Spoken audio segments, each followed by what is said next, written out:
दो भुजाओं का अनुपात बराबर हो जाएगा, क्योंकि समरूप त्रिभुज में संगत भुजाओं समानुपाती होती हैं। तो ये तो समरूपता की दो कंडीशंस हैं। अगर कोण बराबर होंगे तो भुजाओं का अनुपात भी बराबर होगा संगत भुजाओं का, और संगत भुजाओं का अनुपात बराबर है तो संगत कोण भी आपस में बराबर होंगे, क्योंकि ए बी बटे पी क्यू बराबर A C upon P R बराबर B C upon Q R. हमने क्यों लिया था? क्योंकि त्रिभुज ए बी सी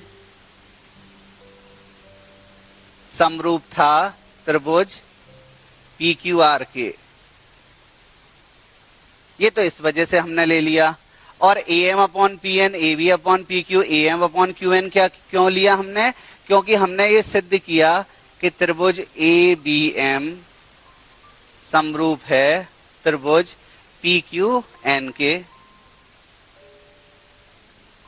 अब क्योंकि समीकरण 2 और समीकरण 3 हमने यहां पर कंस्ट्रक्ट कर लिया, अब आगे देखते हैं। क्योंकि इस प्रमेय का संबंध एरिया से है तो दोनों त्रिभुज का एरिया निकालते हैं। बच्चों ध्यान कीजिए, एरिया कैसे निकालते थे? 1/2 बेस इंटू हाइट, यानी 1/2 आधार इंटू लंब, ऐसे ही तो निकाला जाता था त्रिभुज का क्षेत्रफल। तो यहाँ पर आधार क्या हो गया? BC, लंब क्या हो गया? AM, यहाँ आधार क्या हो गया? QR, लंब क्या हो गया? PN। तो त्रिभुज ABC का क्षेत्रफल क्या हो जाएगा? आधार है BC और लंब है आपका AM। तो त्रिभुज ABC का क्षेत्रफल 1/2 BC इंटू AM, BC हो गया आधार और AM हो गया लंब। अब त्रिभुज PQR का क्षेत्रफल देखना है तो 1/2 QR तो हो गया आधार और ये जो PN है ये क्या हो गया? लंब। तो 1/2 QR इंटू PN, ये हो गया किसका क्षेत्रफल? PQR का क्षेत्रफल। अब आपने क्या किया? इन दोनों का भाग लगा दिया। जब भाग लगाया तो 1/2 से 1/2 कट गया। आंसर क्या आ गया? BC upon QR into AM into PN। अब देखिएगा समीकरण 2 पे ध्यान दीजिए आप। BC अपॉन QR की वैल्यू क्या है? जरा ध्यान से देखो आप। BC अपॉन QR की वैल्यू ये है AB अपॉन P क्यूब के बराबर। तो आपने BC अपॉन QR की जगह क्या लगा दिया?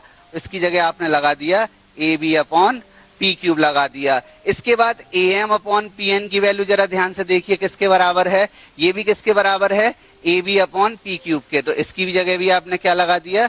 इसकी जगह भी आपने लगा दिया AB अपॉन P क्यूब। तो AB अपॉन P क्यूब और AB अपॉन P क्यूब दोनों मिला के क्या हो जाएगा? AB अपॉन P क्यूब का वर्ग। क्योंकि बच्चों आप जानते हो A गुणा A क्या होता है? जब आधार एक जैसे होते हैं तो घातें क्या हो जाती हैं? जुड़ जाती हैं, और एक मिलकर कितना हो जाएगा? 2 हो जाएगा। तो AB अपॉन पी क्यू और AB अपॉन पी क्यू मिलकर क्या हो जाएगा बच्चों? AB अपॉन पी क्यू का वर्ग हो जाएगा। तो ये आपका हो गया AB अपॉन पी क्यू का वर्ग। ये हमारा समीकरण 6 आ गया। समीकरण 2 को हमने दोबारा लिख लिया। अब AB अपॉन पी क्यूब की जगह क्या लगा सकते हो आप? AC upon PR। तो लगा दीजिए AB अपॉन पी क्यूब की जगह AC अपॉन, इसकी जगह आपने क्या लगा दिया? AC upon PR। और फिर AC अपॉन PR की जगह क्या लगा सकते हो? BC upon QR। तो इसकी जगह आपने क्या लगा दिया? BC upon QR। तो इससे क्या सिद्ध हो रहा है ये आप ध्यान से देखिए कि अगर दो त्रिभुज अगर दे रखे हैं कि समरूप हैं तो उनके जो क्षेत्रफल AR माने एरिया होता है, बच्चों ये समझ के रहिएगा। एरिया को शॉर्ट में आप क्या लिख देते हैं? यहाँ पर कैसे रिप्रेजेंट कर देते हैं? AR से रिप्रेजेंट कर देते हैं एरिया को। तो ये शॉर्ट नोटेशन है। तो AR से रिप्रेजेंट कर दिया। तो दोनों एरिया का जो अनुपात होगा अगर दो त्रिभुज समरूप हैं तो किसके बराबर होगा? संगत भुजाओं के स्क्वायर के अनुपात के बराबर, क्योंकि AB पे भी स्क्वायर आएगा, PQ पे भी स्क्वायर आएगा। तो ये बहुत ही इंपॉर्टेंट थ्योरम है और इस पे प्रश्न बोर्ड एग्जाम में जरूर आता है। तो ध्यान से बेटा आप इस चीज को अपने माइंड में सेटल कर लीजिए, समझ लीजिए अच्छे से। अब इस पे एक प्रश्न देखते हैं, जिस टाइप के प्रश्न बोर्ड एग्जाम में जनरली आते ही हैं लगभग हर साल। मान लीजिए त्रिभुज ABC और त्रिभुज DEF जो हैं दोनों क्या हैं? समरूप, और इनके क्षेत्रफल भी हमें दे रखे हैं। EF का मान भी दे रखा है, BC का मान निकालना है। तो सबसे पहले काम क्या किया हमने? जो क्षेत्रफल हमें ABC त्रिभुज का दे रखा था वो लिख लिया 64। फिर हमें DEF का दे रखा था वो हमने लिख लिया 121। EF की वैल्यू 15.4 4 दे रखी है वो लिख ली, और BC का मान हमें निकालना है। तो हमारे सामने प्रश्न चिन्ह है कि इसका क्या मान होगा, और वो हम निकालते हैं। अभी अभी जो हमने क्षेत्रफल संबंधी प्रमेय पढ़ी समरूप त्रिभुजों पर, वही प्रमेय यहाँ पर लगेगी, क्योंकि दोनों त्रिभुज समरूप दे रखे हैं। तो जब दोनों त्रिभुज समरूप दे रखे हैं तो उनके क्षेत्रफलों का अनुपात क्या होगा, उनकी संगत भुजाओं के वर्गों के अनुपात के बराबर। और संगत भुजा क्या हो गई, BC और EF, तो उसके वर्ग के अनुपात के बराबर होगा। तो अब बस हमें क्या करना है, मान लगाने हैं इसके। हमने क्षेत्रफल की जगह क्षेत्रफल के मान लगा दिए, और यहाँ पर भुजा की जगह भुजा का मान लगा दिया। अब क्योंकि ये वर्ग का चिन्ह है, और आपको पता है जैसे x का वर्ग बराबर a का वर्ग, और अगर वर्ग हटाते हैं तो दूसरी साइड में क्या आ जाता है, वर्गमूल का चिन्ह आ जाता है, और उत्तर क्या आ जाएगा, a आ जाएगा। तो यहाँ पर आपने क्या किया, वर्ग को हटा के क्या लगा दिया, वर्गमूल का चिन्ह। अब 64 किसका वर्ग होता है, 64 होता है 8 का वर्ग। और 121 किसका वर्ग होता है, 121 होता है 11 का वर्ग। तो यहां पर आपने क्या किया होगा, 8 का वर्ग लगाया होगा, 11 का वर्ग लगाया होगा, और यहां से वर्गमूल का चिन्ह हटाने के लिए क्या लगा दिया होगा, वर्गमूल। अब वर्ग से वर्गमूल हट जाएगा तो क्या आ जाएगा, 8/11 बराबर BC बटे 15.4। अब कैची का गुणा किया तो ये उत्तर आ गया, कैची का गुणा किया तो ये इधर आ गया। इंग्लिश में आप इसको क्रॉस मल्टीप्लिकेशन भी कहते हैं, हिंदी में क्या कहते हैं, कैची का गुणा। तो 15.4 जब उधर ट्रांसफर हो गया तो 11 से आप काटिएगा, 11 एकम 11 और 11 चौक 44, और 1.4 का 8 में गुणा करेंगे तो हमारा उत्तर कितना आ जाएगा, 11.2 सेंटीमीटर। यही भुजा BC का मान है। अब चलते हैं अपने अगले प्रश्न की तरफ। दी गई आकृति में एक ही आधार BC पर, ये एक ही आधार है BC, और इस पर दो त्रिभुज हैं, एक तो ऊपर वाला ABC और एक नीचे वाला क्या बना हुआ है, DBC। और जो आपके विकर्ण हैं AD और BC वो किस पे प्रतिच्छेदित कर रहे हैं, O पे कर रहे हैं। तो हमें क्या दर्शाना है कि इन दोनों जो त्रिभुज हैं उनके क्षेत्रफल का अनुपात किसके बराबर होगा, AO अनुपात DO के बराबर होगा। ये प्यारे बच्चों हमें सिद्ध करना है। अब क्या क्या दिया है, एक ही आधार BC पर दो त्रिभुज ABC और DBC बने हुए हैं, ये दे रखा है, और AD तथा BC बिंदु ऊपर प्रतिच्छेदित करते हैं। तो दिया है में हमें वही लिखना है जो हमें प्रश्न में दे रखा है, जो दे रखा है वो आपने लिख दिया। अब एरिया का अनुपात क्या सिद्ध करना है, ये सिद्ध करना है, तो ये आपने किसमें लिख दिया, सिद्ध करना है। अब क्योंकि किसी भी प्रश्न या प्रमेय को हल करने के लिए हमें कोई ना कोई रचना करनी होती है, तो हम क्या करेंगे, AL एक लंब डालेंगे किस पे, BC पे, A शीर्ष से, और DM एक लंब डालेंगे BC भुजा पे शीर्ष D से। अब देखिए ये लंब डालने पे हमारा चित्र कैसा दिखाई देगा। ये तो हो गया AL, A से शीर्ष लंब, और ये हो गया DM, D से शीर्ष लंब। दोनों किस पे डाला गया है, भुजा BC पे। अब हमने कौन सा त्रिभुज ले लिया, त्रिभुज OLA ये वाला त्रिभुज, और त्रिभुज OMD ये वाला त्रिभुज। ये दो त्रिभुज आपने ले लिए। और मैंने आपको प्यारे बच्चों बताया है कि जब दो रेखाएं काटती हैं तो जो कोण आमने सामने होते हैं, जिनके मुंह आमने सामने होते हैं, उनको क्या कहते हैं, शीर्षाभिमुख कोण। और शीर्षाभिमुख कोण आपस में क्या होते हैं, बराबर होते हैं। अगर ये एक ले लें, ये दो ले लें, तो कोण एक किसके बराबर होगा, कोण दो के, क्योंकि ये क्या है, शीर्षाभिमुख कोण। तो ऐसी स्थिति तो यहाँ दिखाई दे रही है, ये कोण और ये कोण क्या है, शीर्षाभिमुख कोण, तो आपस में बराबर होंगे। कोण ALO, अच्छा कोण ALO और कोण DMO ये तो दोनों 90 अंश के हैं, ये तो हमारी रचना से हैं। और AOL और DOM ये दोनों क्या हैं, शीर्षाभिमुख कोण। अब इन दोनों त्रिभुजों के दो कोण बराबर हो गए, तो AA समरूपता कसौटी क्या कहती है कि अब ये दोनों त्रिभुज क्या होंगे, समरूप होंगे। तो त्रिभुज OLA समरूप हो गया किसके, OMD के। और जब दो त्रिभुज समरूप हो जाते हैं बच्चों तो क्या होता है, उनकी संगत भुजाओं का अनुपात एक जैसा होता है। अब संगत भुजाएं कौन सी हो गई, देखिए एक तो AL और MD संगत भुजाएं हैं, तो AL और DM या MD एक ही बात है, इसका अनुपात। और कौन कौन सी भुजाएं संगत हैं, AO और DO भी संगत भुजाएं हैं, तो इसके अनुपात के बराबर हो गया। और इसको हमने किससे निरूपित कर दिया, समीकरण 1 से, कि AL अपॉन DM किसके बराबर हो गया, AO अपॉन DO के। अब क्योंकि तो उसी समीकरण को जो 1 है मैंने दोबारा लिख दिया यहाँ पर। अब हम क्या करेंगे, त्रिभुज ABC का क्षेत्रफल निकालेंगे। और आप अच्छे से जानते हैं क्षेत्रफल क्या होता है, 1/2 आधार गुणा ऊंचाई। अब आधार क्या हो गया इसका, आधार हो गया इसका BC और लंब क्या हो गया AL। तो क्या हो गया त्रिभुज का क्षेत्रफल 1/2 BC इंटू AL। अब नीचे वाला त्रिभुज देखें तो आधार क्या है BC और लंब क्या है DM, तो उसका क्षेत्रफल क्या हो जाएगा 1/2 BC इंटू DM। अब क्योंकि क्षेत्रफल का अनुपात निकालना है इसलिए समीकरण 2 में समीकरण 3 से भाग देना पड़ेगा। तो समीकरण 2 में समीकरण 3 से यहाँ पर समीकरण 2 होगा और यहाँ पर समीकरण 3 होगा, से भाग दे दिया हमने। एरिया ऑफ त्रिभुज ABC और DBC का भाग दिया तो BC से BC कट गया, 1/2 से 1/2 कट गया, उत्तर क्या आ गया AL/DM। और समीकरण 1 में AL/DM का मान क्या है AO/DO। तो AL/DM की जगह आपने क्या लगा दिया AO/DO। और प्यारे बच्चों यही तो हमें सिद्ध करना था। तो ये सवाल हमारा हो गया बड़े आसानी से। इसमें सबसे पहले हमने क्या किया था कि ये दोनों शीर्षाभिमुख कोण हैं वो बराबर होंगे, 90-90 बराबर करके ये दोनों त्रिभुज हमने क्या कर दिए समरूप कर दिए, उससे ये संबंध स्थापित किया। फिर ऊपर वाले क्षेत्रफल, ऊपर वाले त्रिभुज जो BC आधार पे उसका क्षेत्रफल निकाला, नीचे वाला त्रिभुज जो BC आधार पे उसका क्षेत्रफल निकाला, दोनों का हमने क्या लगा दिया भाग लगा दिया और फिर संबंध 1 का जब हमने यूज किया तो हमारा उत्तर आ गया। अब देखिए दो त्रिभुज हैं ABC और BDE, दोनों ही समबाहु त्रिभुज हैं। D भुजा BC का मध्य बिंदु है। त्रिभुज ABC और BDE के क्षेत्रफलों में क्या अनुपात है ये बच्चों हमें निकालना है। तो क्योंकि हमारा त्रिभुज ABC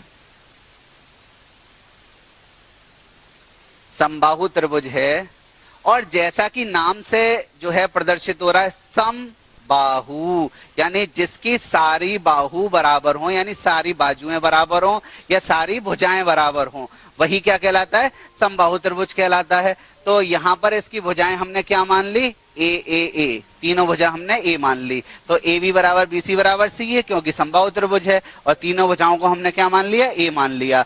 अब ABC एक समबाहु त्रिभुज है, ये तो दे ही रखा है। अब दूसरा त्रिभुज कौन सा है BDE, जहां पर D क्या है BC का मध्य बिंदु। तो D तो हो गया BC का मध्य बिंदु, ये हो गया। तो इसका मान कितना हो जाएगा A/2। BD का मान कितना हो जाएगा, BD का मान हो जाएगा A/2।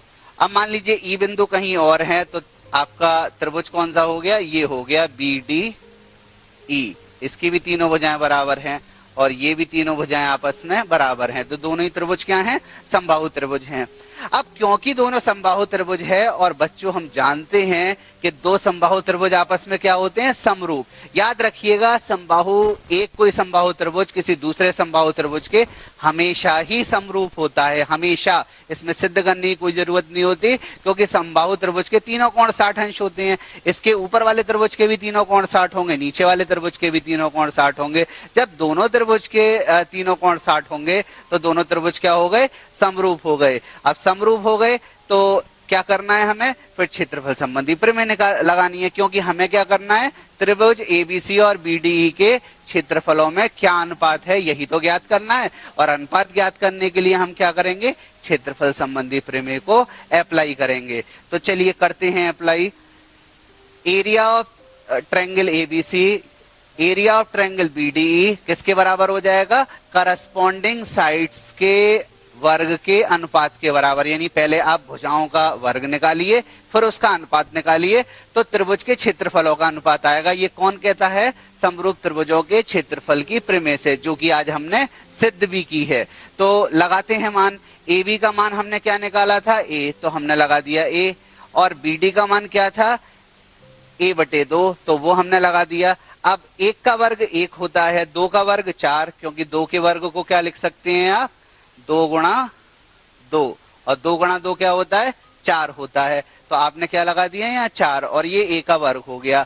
अब A वर्ग से A वर्ग कट गया। अब 4 जाएगा ऊपर तो और 1 नीचे, तो 4/1 और 4/1 को क्या लिख सकते हैं 4:1। तो त्रिभुज ABC और त्रिभुज BDE का जो अनुपात है वो किसके बराबर होगा 4:1 के बराबर हो जाएगा। अब अगले प्रश्न की तरफ चलते हैं। सिद्ध करना है कि दो समरूप त्रिभुजों के जो क्षेत्रफल का अनुपात है इनकी संगत माध्यिकाओं के अनुपात के वर्ग के बराबर होता है। तो दो समरूप त्रिभुजों के क्षेत्रफल का अनुपात किसके बराबर, इनकी संगत माध्यिकाओं के अनुपात के वर्ग के बराबर होता है, ये सिद्ध करना है। तो आपने दो त्रिभुज ले लिए एबीसी और पीक्यूआर, ये मान रहे हैं कि दोनों त्रिभुज समरूप हैं क्योंकि सवाल में दे रखा है बच्चों कि दोनों त्रिभुज समरूप हैं। अब क्या करना है, संगत माध्यिकाएं, तो आपने ए से ए शीर्ष से एक माध्यिका खींची जो सामने वाली भुजा को दो बराबर भाग में बांट दे, वही माध्यिका होती है जो शीर्ष से जाती है और सामने वाली भुजाओं के दो बराबर बराबर टुकड़े कर देती है और ऐसा एडी लाइन कर रही है, तो ये माध्यिका हो गई। और ये दूसरी माध्यिका हो गई, ये भी इसके दो बराबर बराबर भाग कर रही है, क्यूएम और एमआर। तो पढ़ लेते हैं क्या लिखा है हमने, माना त्रिभुज एबीसी और पीक्यूआर दो समरूप त्रिभुज हैं, ये तो दे ही रखा है, बस त्रिभुज के नाम नहीं दे रखे तो नाम हमने रख दिए एबीसी और पीक्यूआर। अब एडी क्या है, त्रिभुज एबीसी की माध्यिका, पीएम क्या है, त्रिभुज पीक्यूआर की माध्यिका, और डी और एम क्या है, बीसी और क्यूआर के मध्य बिंदु, क्योंकि माध्यिका जो होती है सामने वाली भुजा के मध्य बिंदु को मिलाने वाली रेखा होती है। अब देखिएगा त्रिभुज एबीसी और पीक्यूआर, त्रिभुज एबीसी और पीक्यूआर जो हैं वो तो समरूप हैं, दे रखा है सवाल में, और समरूप त्रिभुजों के संगत कोण क्या होते हैं, बराबर होते हैं। तो कोण बी बराबर कोण क्यू ये आपको दे रखा है, क्योंकि अगर त्रिभुज समरूप है तो संगत कोण जरूर बराबर होंगे, संगत कोण बराबर हो गए।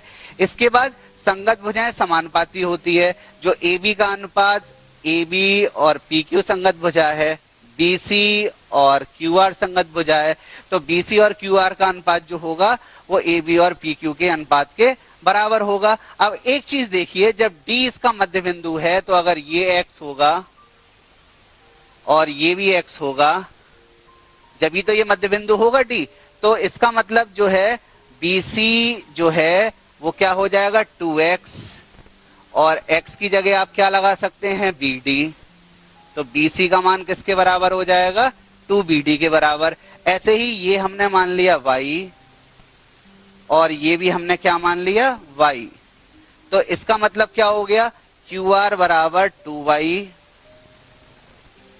और y की जगह आप क्या लगा सकते हैं QM। तो अब क्या करना है हमें, जो BC है BC की जगह क्या लगा दीजिए आप 2BD, और QR की जगह आप क्या लगा दीजिए, QR की जगह आप लगा दीजिए 2QM। आपने लगा दिया तो 2 से 2 कट गया, तो क्या आ गया, क्योंकि D जो है BC का मध्य बिंदु है, M QR का मध्य बिंदु है, जब ही तो हम इसे x और y मान के चल रहे हैं।